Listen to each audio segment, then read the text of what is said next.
I note the obvious differences in the human family. Some of us are serious, while others thrive on comedy. Some declare their lives are lived as true profundity, and others claim they really live the real reality.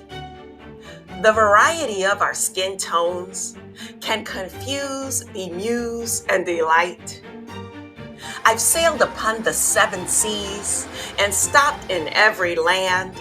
I've seen the wonders of the world, not yet one common man.